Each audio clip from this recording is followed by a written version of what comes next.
लोकसभा चुनाव की घोषणा के साथ ही 16 मार्च से देश भर में चुनाव शुरू हुए। आखिरी चरण का मतदान कल यानी कि 1 जून को है। अब कल 1 जून को 7वें चरण की वोटिंग के साथ ही सभी चरणों की मतदान प्रक्रिया संपन्न हो जाएगी।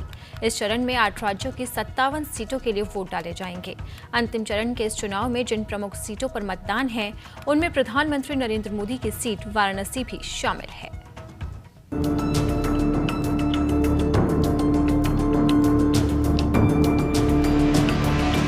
लोकसभा चुनाव 2024 के आखिरी चरण का चुनाव अभियान अब आखिरी दौर में है। 1 जून को 7वें चरण का मतदान होगा। इस चरण में 8 राज्यों की 57 सीटों के लिए वोट डाले जाएंगे। इसी के साथ ही 7 चरणों के चुनाव संपन्न हो जाएंगे। आखिरी चरण में प्रधानमंत्री नरेंद्र मोदी की सीट वाराणसी भी शामिल है। लोकसभा चुनाव की घोषणा के साथ ही 16 मार्च से देश भर में चुनाव शुरू हुए। आखिरी चरण का मतदान कल यानी कि 1 जून को है। इस आखिरी चरण का चुनाव प्रचार गुरुवार 30 मई को शाम 5 बजे थम गया। अब 1 जून को 7वें चरण की वोटिंग के साथ ही सभी चरणों की मतदान प्रक्रिया संपन्न हो जाएगी।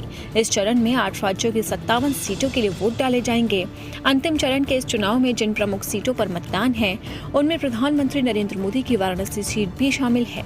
इसके साथ ही बंगाल के डायमंड हार्बर सीट, जहां से ममता बनर्जी के भतीजे अभिषेक बनर्जी मैदान में हैं, और बिहार की पाटलिपुत्र सीट भी शामिल है, जहां से लालू प्रसाद यादव की बेटी मीसा भारती चुनावी मैदान में है। इस बीच गुरुवार को अंतिम चरण का चुनाव प्रचार थम गया। राजनीतिक दलों ने अपनी पूरी ताकत झोंक दी। बीजेपी और कांग्रेस ने अपने सभी स्टार प्रचारकों को मैदान में उतार रखा था।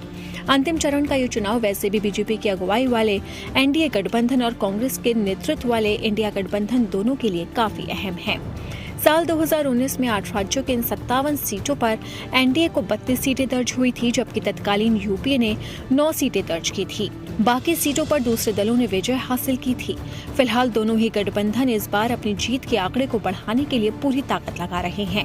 हालांकि इस बार सबसे रोचक मुकाबला पंजाब में देखने को मिल रहा है, जहां प्रमुख दल यानी कि आम आदमी पार्टी, बीजेपी, कांग्रेस और अकाली दल मैदान में हैं। इस बार सब अलग अलग चुनावी ताल ठोक रहे हैं।